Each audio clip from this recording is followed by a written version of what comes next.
बोलिए अम्बे मैया की जय। आप सभी को गुप्त नवरात्रि के चतुर्थ दिवस की हार्दिक शुभकामनाएं। आज हम दुर्गा सप्तशती का चौथा अध्याय इंद्रादि देवताओं द्वारा देवी की स्तुति का श्रवण करेंगे। ध्यान सिद्धि की इच्छा रखने वाले पुरुष जिनकी सेवा करते हैं, देवता जिन्हें सब ओर से घेरे रहते हैं, उन जया नाम वाली दुर्गा देवी का ध्यान करें।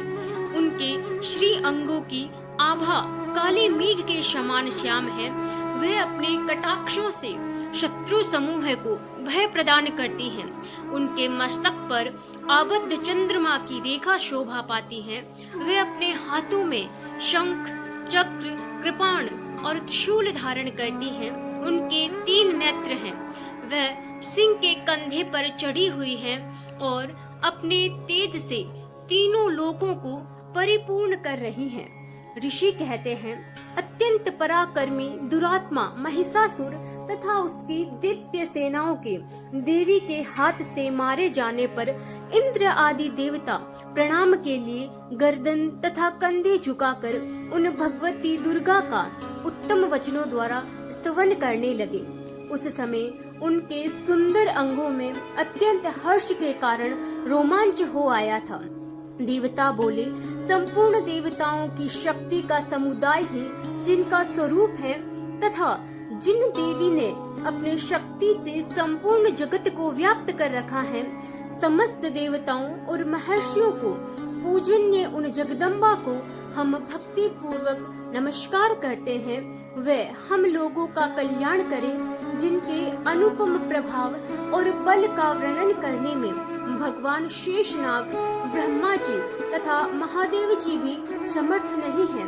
वह भगवती चंडी का संपूर्ण जगत का पालन एवं अशुभ भय का नाश करने का विचार करे, जो पुण्यात्माओं के घरों में स्वयं ही लक्ष्मी रूप से, पापियों के यहाँ दरिद्रता रूप से, शुद्ध अंतःकरण वाले पुरुषों के हृदय में बुद्धि रूप से, शत पुरुषों में श्रद्धा रूप से तथा कुलीन मनुष्यों में लज्जा रूप से निवास करती हैं।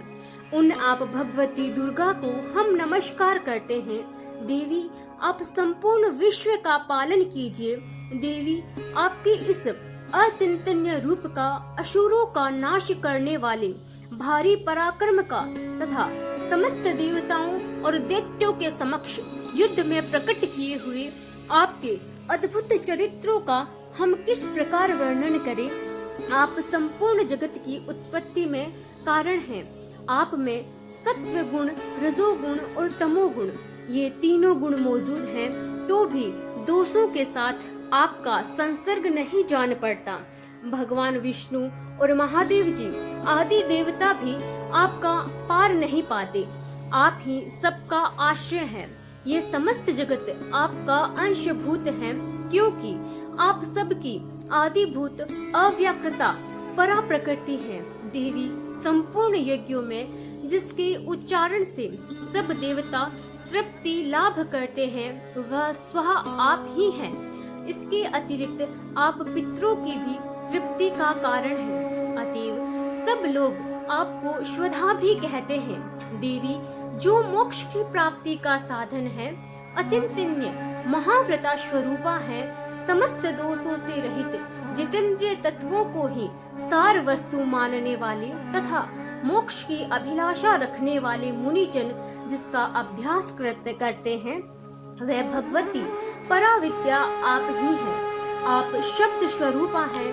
अत्यंत निर्मल ऋग्वेद, यजुर्वेद तथा उदिगथ के मनोहर पदों के पाठ से युक्त सामवेद का भी आधार आप ही हैं। आप देवी त्रयी, तीनों वेदों और भगवती 6 ऐश्वर्यों से युक्त हैं।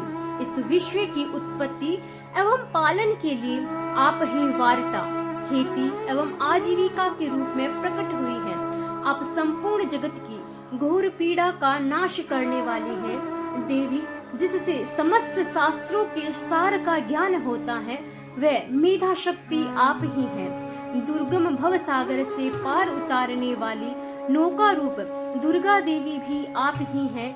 आपकी कहीं भी आसक्ति नहीं है। केटव के शत्रु भगवान विष्णु के वक्ष स्थल में एकमात्र निवास करने वाली भगवती लक्ष्मी तथा भगवान चंद्रशेखर द्वारा सम्मानित गौरी देवी भी आप ही हैं। आपका मुख मंद मुस्कान से सुशोभित निर्मल पूर्ण चंद्रमा के बिंब का अनुकरण करने वाला और उत्तम सुवर्ण की मनोहर कांति से कमनीय है। तो भी उसे देखकर महिषासुर को क्रोध हुआ और सहसा उसने उस पर प्रहार कर दिया। यह बड़े आश्चर्य की बात है। देवी वही मुख जब क्रोध से युक्त होने पर उदय काल के चंद्रमा की भांति लाल और तनी हुई भौहों के कारण विकराल हो उठा, तब उसे देखकर जो महिषासुर के प्राण तुरंत नहीं निकल गए, यह उससे भी बढ़कर आश्चर्य की बात है। क्योंकि क्रोध में भरे हुए यमराज को देखकर भला कौन जीवित रह सकता है।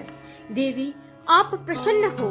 परमात्मा स्वरूपा आपके प्रसन्न होने पर जगत का अभ्युदय होता है और क्रोध में भर जाने पर आप तत्काल ही कितने कुलों का सर्वनाश कर डालती हैं।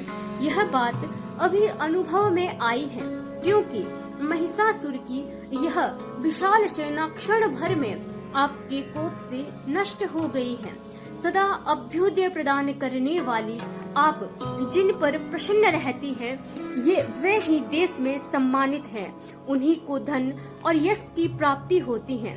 उन्हीं का धर्म कभी स्थिर नहीं होता तथा वे ही अपने हष्ट पुष्ट स्त्री पुत्र और भृत्यों के साथ धन्य माने जाते हैं।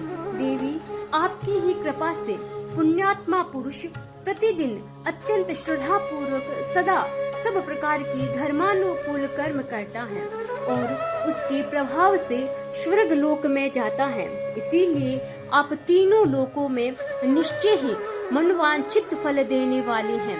माँ दुर्गा आप स्मरण करने पर सब प्राणियों का भय हर लेती हैं और स्वस्थ पुरुषों चिंतन करने पर उन परम कल्याण में बुद्धि प्रदान करती हैं।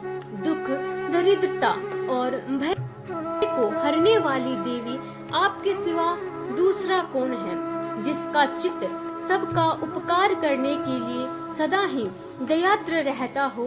देवी उन राक्षसों के मारने से संसार को सुख मिले तथा ये राक्षस चिरकाल तक नरक में रहने के लिए भले ही पाप करते रहे हो। इस समय संग्राम में मृत्यु को प्राप्त होकर स्वर्ग लोक में जाएं, निश्चय ही यह सोचकर आप शत्रुओं का वध करती हैं।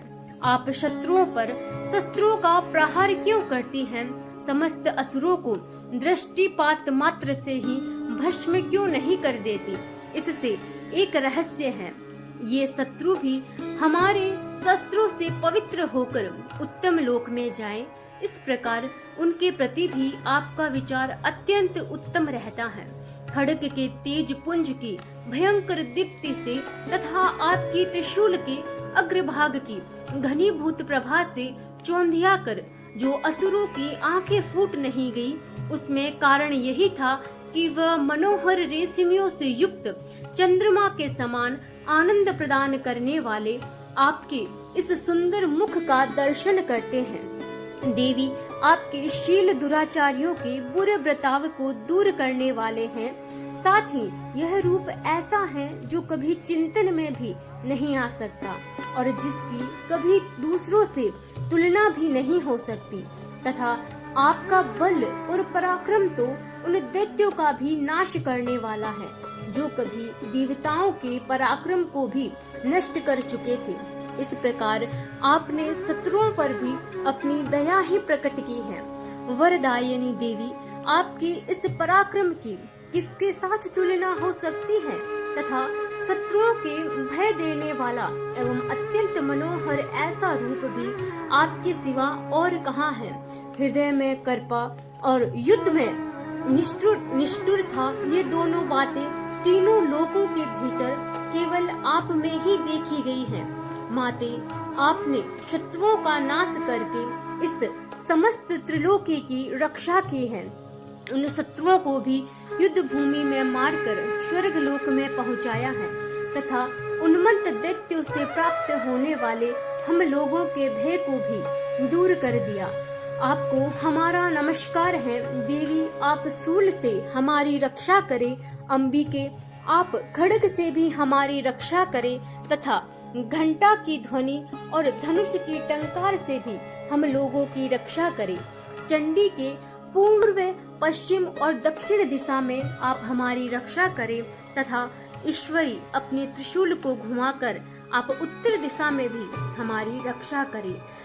तीनों लोकों में आपके जो परम सुंदर एवं अत्यंत भयंकर रूप विचरते रहते हैं, उनके द्वारा भी आप हमारी तथा इस भूलोक की रक्षा करें। अंबिका, आपके कर पल्लवों में शोभा पाने वाले खड्ग, शूल और गदा आदि जो जो अस्त्र हो, उन सबके द्वारा आप सब ओर से हम लोगों की रक्षा करें। ऋषि कहते हैं, इस प्रकार जब देवताओं ने जगन माता दुर्गा की स्तुति की और नंदन वन के दिव्य पुष्पों एवं गंध चंदन आदि के द्वारा उनका पूजन किया, फिर सब ने मिलकर जब भक्ति पूर्वक दिव्य धूपों की सुगंध निवेदन की, तब देवी ने प्रसन्न वदन होकर प्रणाम करते हुए सब देवताओं से कहा। देवी बोली कि देवताओं, तुम सब लोग मुझसे जिस वस्तु की अभिलाषा रखते हो उसे मांगो। देवता बोले, भगवती ने हमारी सब इच्छा पूर्ण कर दी, अब कुछ भी बाकी नहीं है, क्योंकि हमारा यह शत्रु महिषासुर मारा गया। महेश्वरी, इतने पर भी यदि आप हमें और वर देना चाहती हैं, तो हम जब जब आपका स्मरण करें, तब तब आप दर्शन देकर हम लोगों के महान संकट दूर कर दिया करें तथा प्रसन्न मुखी अंबिके, जो मनुष्य इन स्तोत्रों द्वारा आपकी स्तुति करे, उसे उस वित्त, समृद्धि और वैभव देने के साथ ही उसकी धन और स्त्री आदि संपत्ति को भी बढ़ाने के लिए आप सदा हम पर प्रसन्न रहें। ऋषि कहते हैं, राजन, देवताओं ने जब अपने तथा जगत के कल्याण के लिए भद्रकाली देवी को इस प्रकार प्रसन्न किया, तब वह तथास्तु कहकर वहीं अंतर्ध्यान हो गई। भूपाल, इस प्रकार पूर्व काल में तीनों लोकों का हित चाहने वाली देवी जिस प्रकार देवताओं के शरीर से प्रकट हुई थी, वह सब कथा मैंने कह सुनाई।